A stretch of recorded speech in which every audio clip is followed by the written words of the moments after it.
اعوذ باللہ من الشیطان الرجیم بسم اللہ الرحمن الرحیم الحمدللہ الذی جعلنا من المتمسکین بولایت امیر المؤمنین علی ابن ابی طالب علیہ السلام اللہم صلی علی محمد وآل محمد وعجل فرجہم۔ دیکھنے والوں کو السلام علیکم۔ اللہ تعالیٰ قرآن مجید میں ارشاد فرماتا ہے بسم اللہ الرحمن الرحیم وَلِلَّهِ يَسْجُدُ مَا فِي السَّمَاوَاتِ وَمَا فِي الْأَرْضِ مِن دَابَّةٍ وَالْمَلَائِكَةُ وَهُمْ لَا يَسْتَكْبِرُونَ۔ آسمانوں اور زمین میں ہر متحرک مخلوق اور فرشتے سب اللہ کے لیے سجدہ کرتے ہیں، وہ تکبر نہیں کرتے۔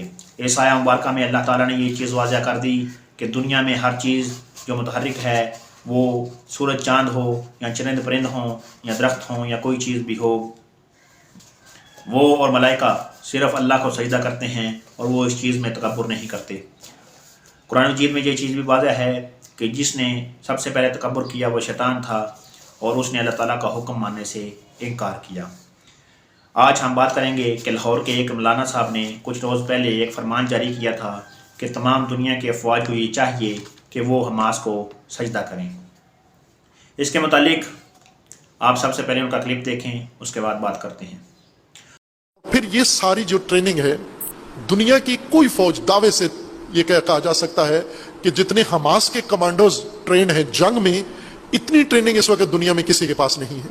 یہاں سجدہ بنتا ہے تمام دنیا کی افواج کو، خصوصاً مسلم دنیا کی افواج کو، کہ حماس کے کمانڈو کو سجدہ کریں سارے، وہ سجدہ جو ملائکہ نے آدم کو کیا تھا۔ آپ نے کلپ دیکھا، اس میں انہوں نے جو فرمان جاری کیا، میں آج ان کا سجدہ تعظیمی کے متعلق عقیدہ واضح کرنا چاہوں گا۔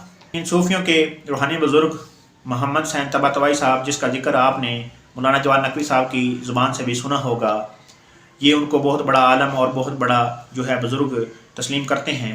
انہوں نے ایک تفسیر قرآن لکھی تفسیر المیزان کے نام سے۔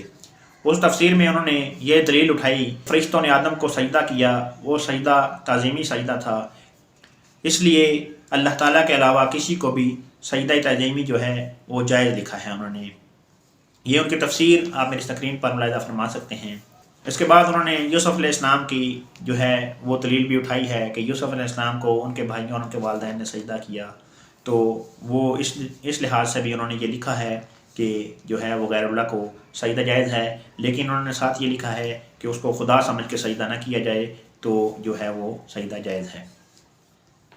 اس کے بعد ہم بات کریں گے کہ ہمارا دین اور مذہب ہمیں کیا حکم دیتا ہے۔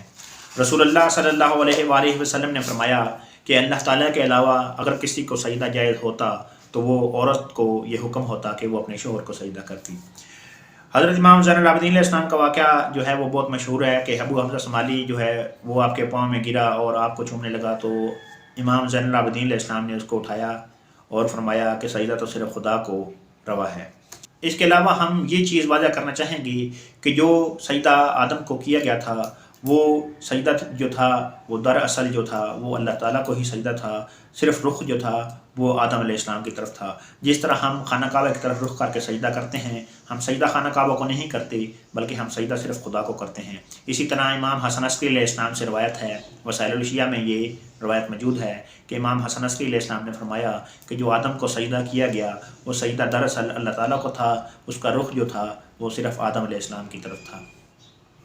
اسی طرح جو یوسف علیہ السلام کے بھائیوں نے اور والدین نے جو سجدہ کیا، وہ یوسف علیہ السلام کو سجدہ نہیں تھا بلکہ وہ اللہ تعالیٰ کو سجدہ تھا، اور وہ سجدہ جو تھا وہ سجدہ شکر تھا۔ جب انہوں نے یوسف علیہ السلام کو تخت پر دیکھا تو انہوں نے اللہ تعالیٰ کی بارگاہ میں سجدہ شکر ادا کیا تھا۔ تو یہ چیز جو ہے یہ واضح ہے، اور معصومین علیہ السلام کے فرمان واضح ہیں، قرآن واضح ہے کہ اللہ تعالیٰ کے علاوہ کسی کو بھی سجدہ کرنا جائز نہیں ہے۔ تو ہمیں اللہ تعالیٰ ان صوفیوں کے شر سے محفوظ فرمائے جو خود ساختہ عقائد گھڑ لیتے ہیں اور لوگوں کو گمراہ کرنے میں مصروف ہیں۔ اللہم صلی علی محمد و آل محمد وعجل فرجہم۔